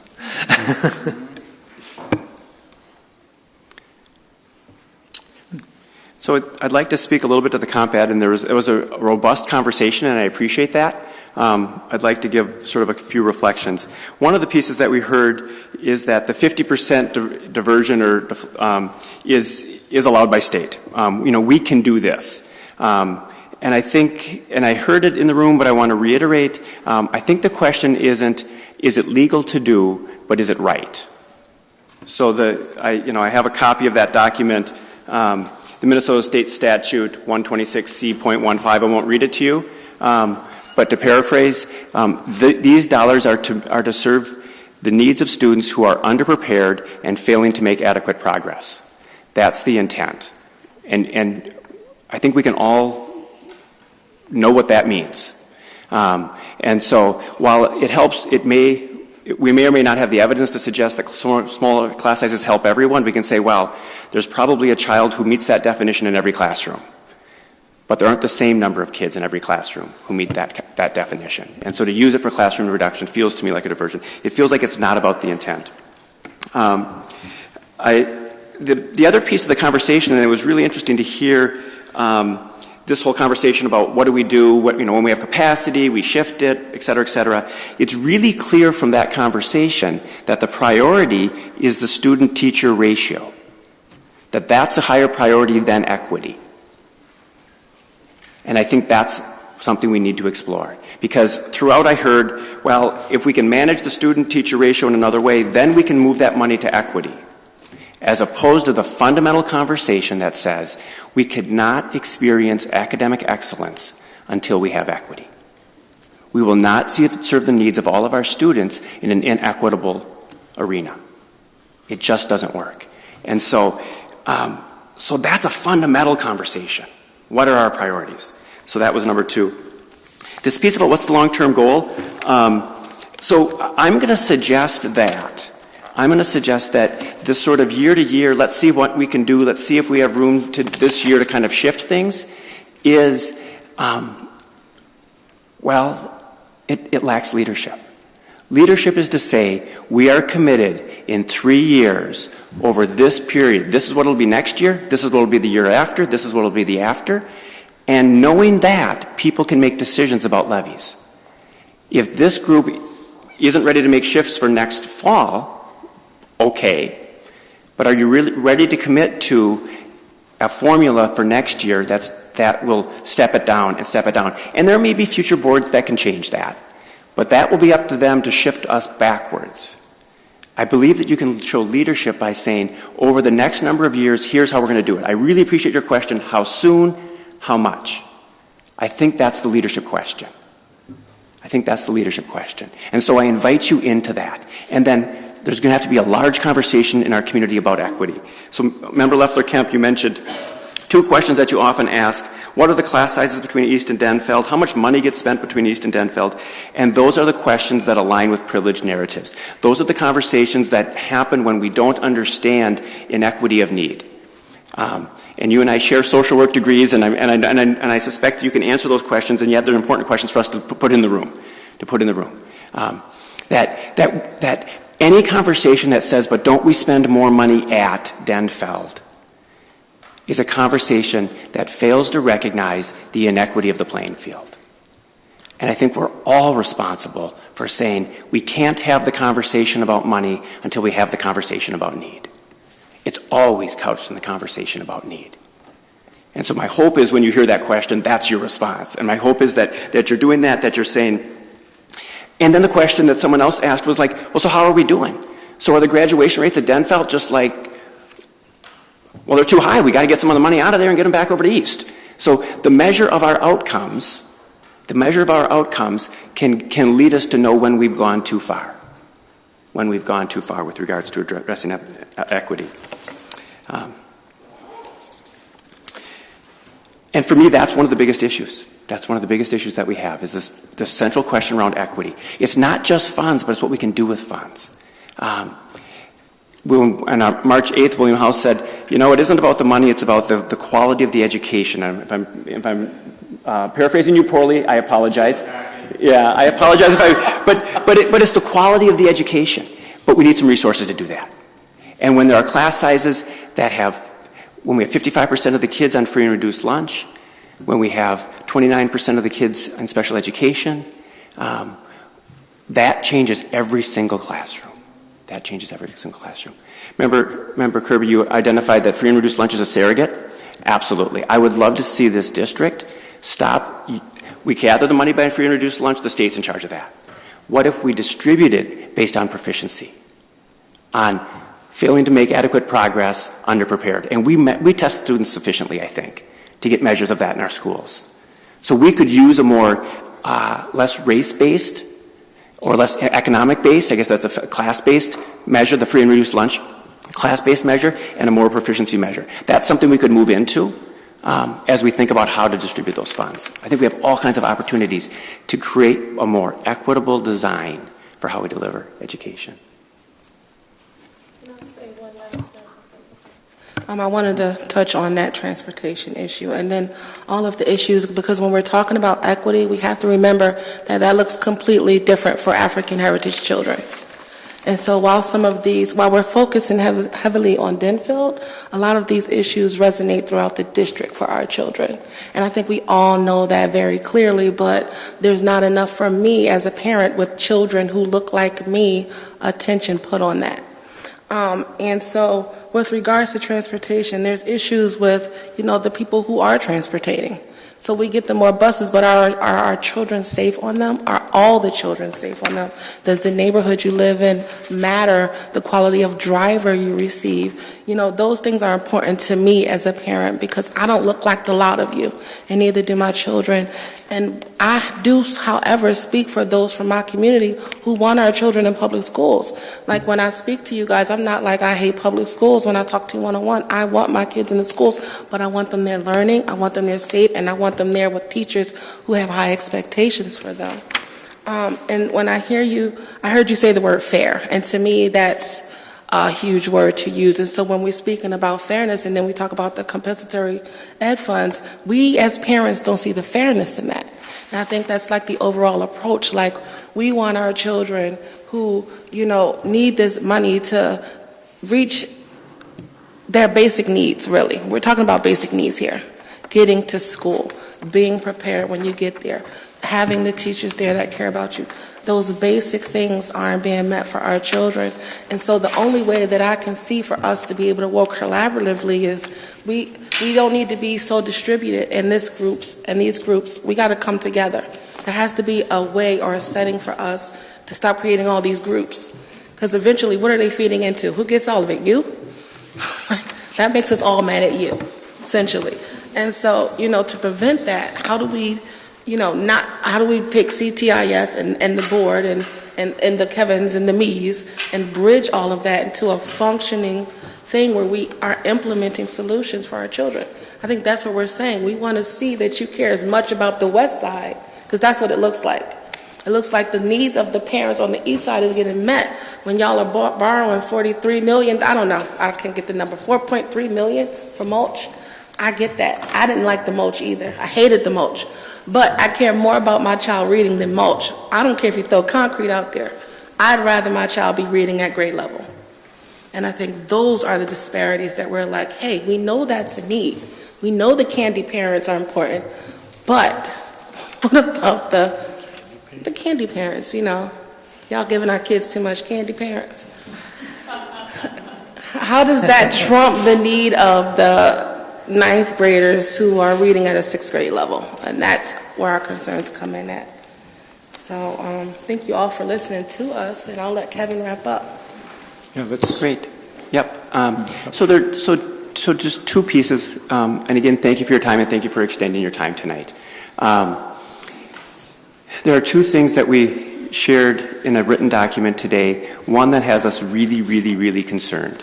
It is our understanding that the intervention labs, which are the intervention math and reading labs, to happen at Denfeld next year, that the funding for those is somehow connected to 90% attendance in those intervention labs. So these would be these students who probably failed their math class last year, and now they're in the 2 math classes this year, which is probably not a really sweet idea for, exciting thing for them. They may have other challenges, and if Denfeld doesn't reach 90, it's our understanding, so you can correct me when I forget this wrong. If those classrooms don't show 90% attendance, 20 kids in a class, if 18 isn't the average attendance, then Denfeld stands to lose $116,000 from its discretionary comp ed funds. Have to pay that money back to the district if 90% attendance isn't reached in those courses. That is sort of our red zone Denfeld fine for student absences piece. If that's no longer the plan, if that was somehow misunderstood, great time to clarify that. If it isn't, then we would ask the board to take a really serious look at that before you approve the budget. The other piece is $150,000 for equity. It looks like it's going to be spent on bar and a full-service community school coordinator, basically. You have some suggestions that we handed out to you today, some other strategies around that. One-time money is great, but these are ongoing needs. So we ask you to build equity into the formula, which is sort of that leadership question. How do we make long-term commitments to these needs? all right. Thank you. Is there anything any of the board has to say before we, Superintendent? I just wanted to say that I believe that's not attendance-based, it's enrollment-based. So if the class is full or not, so it's the number of students that are in the class that forms the section, not the daily attendance piece. I'm looking for clarification. Yep. So the intervention classes need to have 20 students in them. Right. It really is 18 students, but the number will go to 20 because some students will be absent. And so they want to make sure that when it all averages, it averages to a number of enrollment, like they'll say, of 18 students. If it does not reach that 18 student average, then the $116,000 has been split from the discretionary comp ed fund to pay back the district for the classes not being at 18. The intention of that isn't based on attendance. It's based on, the intention is to have classes that are full. That are full, not have 4 or 5 in a section, sure. Because then it's so is that an October 1 enrollment date then? An October 1 number? Is it a September 15 number? I'm not sure what they set that. I would assume it was the October 1st number. Okay. So thank you for the clarification. Can I follow up on that? Was it last year's October 15 number, or it'll be this year's? Okay. It's based on that specific class. Mm-hmm. So this year, we had an estimated number of kids who would have qualified or be identified to be in those classes. And because they opted out of that class, so we communicated to their parents, your student really needs to be in this class to be successful. They need the extra support. And then they opted not to be in that class. And so we ended up with more sections than we really needed because there were fewer people enrolled. Right. And so we ended up spending more funds than we really needed to because the sections were already in place. And so now we're saying we will create those sections as they fill rather than create the sections and then try to fill them. And so as you have students identified in the course, then we fund the course. And if they're not full, then we fund them differently. Because it's a separate funding source. It's from ALC. Sure, thank you. Got some of the stuff I was going to ask you already, but I'm going to ask one more. I don't know who can answer it or address it. Is the equity money, the $150,000 equity, and there seems to be some conflict with a full-service community school. Could somebody explain that more? That's item bottom of page number 1, where the group said full-service community school effort at Denfeld is promising, yet Denfeld pays for the full-time coordinator all of either discretionary money or the $150,000 equity money. It pits this initiative against academic needs in the building, and I can explain that. So, in order to get a full-service school, community school going, the first thing that we've learned in our visits and our reading is you hire a full-time coordinator. That is an essential feature. It's about a $50,000 cost to hire that facilitator, that coordinator. They're not a licensed person, so $50,000 is sort of that estimate of what that salary and benefits is. It looks like Denfeld has to shoulder that cost from somewhere. The two places they would have would be the Comp Ed D discretionary money and or this $150,000, it's there this year, not sure it'll be there next year kind of thing. The thought here is Denfeld qualifies as a Title I school. It's not designated as a Title I school. That's a $3 million Title I budget. $50,000 from Title I would be a small portion of a $3 million budget. It's just it's a way of recognizing that Denfeld is a Title I school, and while there are other funding streams, they're not getting Title I. They're getting very little integration money. That would be one way to not have either you plan for the full service community school or you do these other initiatives that you would do with that same $50,000. That's a summary of what the thinking behind those comments are. Okay, very good. Thank you. Just have to make one more comment. Your next paragraph that talks about the equity money again. And one of your statements is there a commitment to sustain and expand this level of funding? And your last statement, which I want to emphasize here because to the group, it says, if not, is this purpose to perhaps to quell the current attention on equity in hopes that will fade away by next year? Because I'd like to tell you people, don't fade away. We need you here. You brought this to our attention, and we need that. So don't fade away. Don't let us fade away either. We need you. And the other thing I'd like to say is that you did also ask if unwilling to change the Comp Ed formula, then can we commit to a multi-year graduated weaning out of this diversion? And that's something that I expect the board to operate or discuss further. And so thank you for bringing that up. And thank you for all your work. Yep. Well, thanks. I also just want to thank each of you for being here and the parents and community members that are in attendance. It took a commitment for all of us to change our schedules to be here, and so I appreciate that. Couple questions I had is, as we talked about some of the upcoming programs for next year, what wasn't mentioned very much, and I was just hoping the superintendent can speak towards, is the Check and Connect program, which is another investment that I think is really important that is just thrown out there that will be happening next year. And then I guess my second comment is you brought up a lot of ideas around the transportation, and for me that's, as I said earlier, an important piece for us to really kind of look at, not the only piece by any means, but definitely seems like there's a lot that we can do in a quicker time around that to help with that barrier that we know our kids are facing all across the district and particularly out west.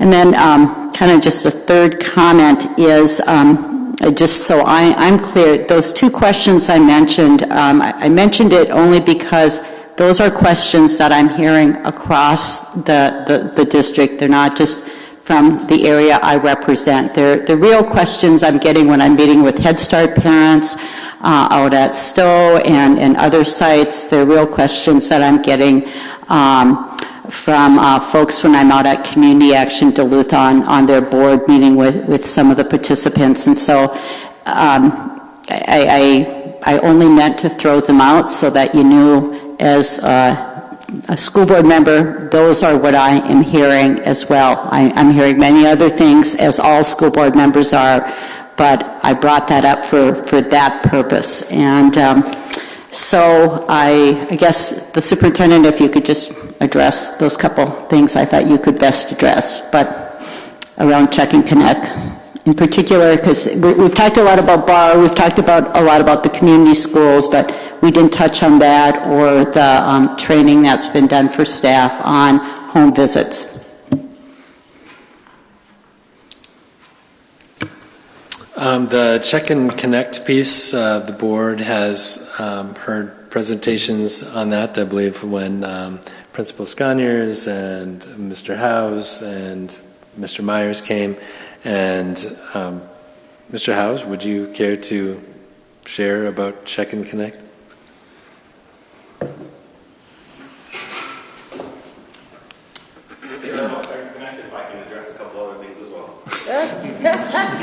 I thought perhaps you might want to.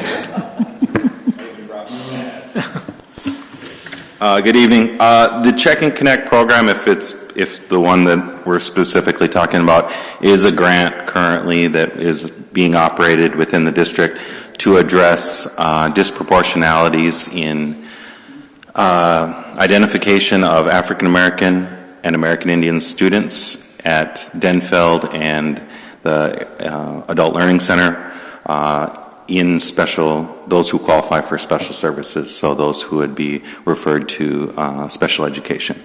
And I believe we are in the third year of a 5-year grant. The first year was spent much on identifying data and need and things like that and doing needs assessments. And then this third year is actually the first year where staffing have been implemented at Denfeld High School, which staff from Denfeld could probably speak to better than myself. But Check and Connect formally as a program being implemented in our district, that is the one place where that's happening. And it is specifically designed to support students who are either or both American Indian and African American and also qualify for special services. Can I ask you a quick question about that? If you're not a special ed student, you can't receive this service, correct? Not under that grant, correct. Okay, and are there any services like this that include parent interaction? Involvement in the process at all? For Check and Connect? Well, Check and Connect, any other acronym that the district That Check and Connect grant, and that's been an area that we have addressed on the leadership team, is the both the inclusion and or I'll just say inclusion of representation from various communities, specifically African American, American Indian communities and or parents to be a part of that. And that's something that we've talked with the coordinator, who's Mike Myers, who is a staff at Denfeld with dual roles, but we have talked about that extensively over the last year or so about making sure how that happens. Okay. All right. I was sitting back there taking a few notes, and I'm in somewhat of a position to know a little bit about issues of integration and equity. I just wanted to address that anything within our district, policies, procedures, and data, as well as within, I would say, to the equity initiative, anytime you address students of color, that is a race-based data point. Okay? We're talking about races. We're not talking about ethnicities. We're not talking about cultural backgrounds. We're talking about race. Anytime that's referenced, it's race-based, and I would encourage our district staff and administration and our school board, as well as the initiative and members of that group, to consider what is being done to address race and racism within our schools. I think it's vitally important, if we're going to lump students by race, and then we're going to collect data on them, and we're going to develop programs about them, and when I say them, I'm talking about my son. So I gotta, in a minute, I'm going to take my badge off. But if we're going to use race-based data, I strongly encourage the question to be asked, what is it that we are doing about increasing our understanding of race and racism and how that plays a part within our district? So I want to make that point. I think it's vitally important. One thing I have not heard about, other than some slight things around professional development, much of that geared around PLCs, this might not be popular with my colleagues in the district, but we are not going to PLC our way out of an achievement gap. That is one approach that will help us provide a quality education for all students. It will not be the one thing where we PLC our way out of it. So this won't be popular amongst my fellow educators, but we must address the skill, the ability, and the effectiveness of our staff and our teachers. Much of the results of what we see in our data is not because of the children and that they are deep. There is something wrong with them. There is plenty wrong. There's plenty of things wrong with how we do things in our district, in our classrooms. I'm not saying that all teachers are bad. I'm not saying that everyone has to change. What I'm saying is that the graduation rates based on race, because that's how we do it, those are not a result of some type of deficit within all American Indian kids, within all African American kids, or within all kids who qualify for free and or reduced price lunch, because they are not the same thing. And they are not the result of a student who qualifies for whatever reason for special services. If we're going to change other things, we have to also change how we do things. And that means our teachers and our staff and our admin and everybody, from the office support specialist to the school bus driver to the principal to the superintendent to our own school board, we all change how we do things so that more students are successful. Those are just a few points that I think I wanted to make as a parent.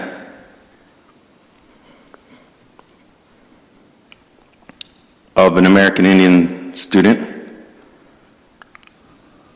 since we so commonly use that qualification, I want to caution folks on using data that says somehow that there are all these needs for different groups of people to achieve the desires for a select few. And I use that as an example of, I think it's very important to look at the, even from the initiative group has a list of things that are important. What I always hear talked about first is CITS and AP courses. Where does CITS and AP courses equally being distributed? Because we're not talking about an equitable thing. If East has two, what I hear is we want another section at Denfeld. Where does that rank with graduation rate of all students? Where does that rank in supports to all students? Is there a ranking order? I'm not saying there should be. I'm just curious about it. Because what I most commonly hear as a community member and as a staff member is that the issue is of equity in regards to your proposal is so commonly referenced around CITS. As a parent and a member of the American Indian community, as a racial group, as an Ojibwe person, I say please don't use any type of data that says American Indian students struggle in our schools to get advanced placement or CITS courses. I'm not saying we shouldn't have them. I'm saying please don't use the disparities that do exist in our district for a category that my son fits into to achieve that. I don't think that's appropriate for us to do, and I think it's an us versus them situation, and I think that leaves our community fractured and broken. I think we have to find another way in a discussion about equity for where that fits. I live about half a block from East, so my son goes to East. My brother lives out on the river, so about he might be one of the few families that's the furthest from on the edge of our district to Denfeld. And my nephew, who's 1 year older than my son, goes to Denfeld. The article that was referenced earlier in the Duluth News Tribune, I was actually talking with the author of that article before the meeting started. And I just share this as a reference. My son, because of his zip code, is worth nearly $4,000 to his school, East High School. My nephew, who is also in Ojibwe way, is like my son, is worth $5,271. For some reason, because of where he lives. As a parent, I wonder in our district, when we start attaching dollar amounts to kids, how much does my nephew have to be worth to his school in order for things to be okay? And how much less does my son have to be worth to his school in order for things to be okay? Because as a parent, when I hear each students, should have less because their graduation rate's higher and whatever. So somehow then that means that my son will end up being worth less. And I might be okay with that as a parent on a certain level. But my question is how much less when we equate dollars, individual dollars to individual kids? How much less does my son have to be worth? And how much more does my nephew have to be worth in order for this whole thing to get figured out? That's just a personal parent perspective when I think about it. That is a challenge for myself, and I pose that as a challenge to our district. For what is it that we do, and how do we look at this in a way where all of our students are provided with a quality education, like I said at the meeting. I think that's vitally important. Money is not the only way that we will address this. We have to change other things as well. So I just wanted to be able to say that much. I'm glad that somebody asked about Check and Connect so I could come up here and talk about that. And plus, Jana asked me if I had any comments about maybe for her article, and I'd rather say them here than say them in the paper and have people say, dang it, that William House, he could have said that last night to us. Why did he say that there? So I wanted to be able to say that, and I just think that it's vitally important that we look at those things from my perspective, both as the coordinator for education equity, but also then as a parent. Thank you very much. Before I ask for a motion to adjourn, do you want to? You can have the last word. I do. I guess I do want to have the last word. And I'm not usually the last word kind of a person, but here we go.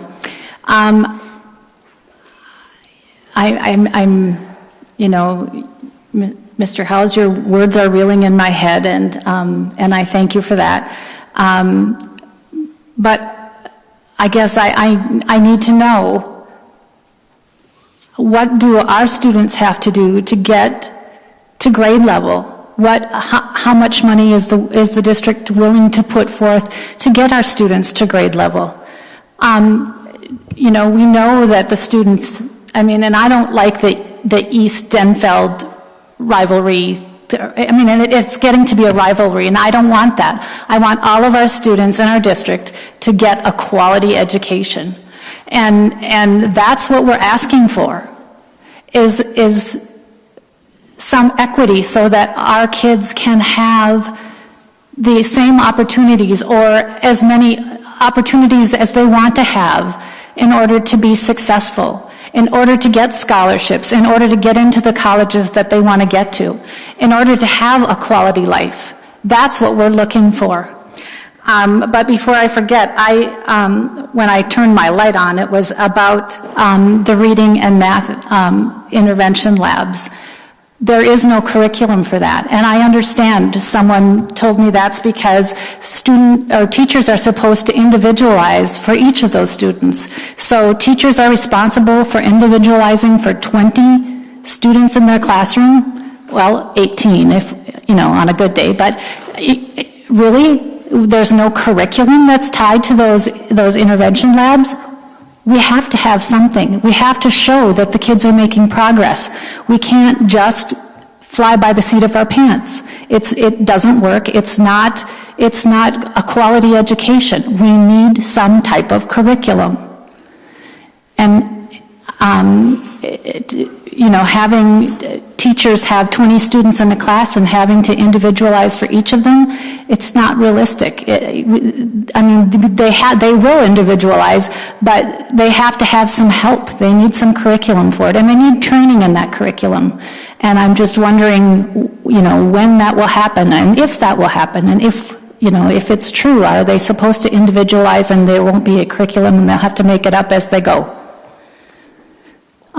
Again, I want to thank you all for this time. We have put a lot of time, energy, and effort into this. And we all believe passionately that we need your help, we need your support. Thank you. Thank you. Seeing no other lights, I want to thank everybody for coming and staying, all the staff and everyone else. Do I have a motion to adjourn? Moved by Member Oswald. Do I have a second? Seconded by Member Welty. Any discussion or then all in favor of adjourning, say aye. Aye. Thank you very much. It passes. I don't think you usually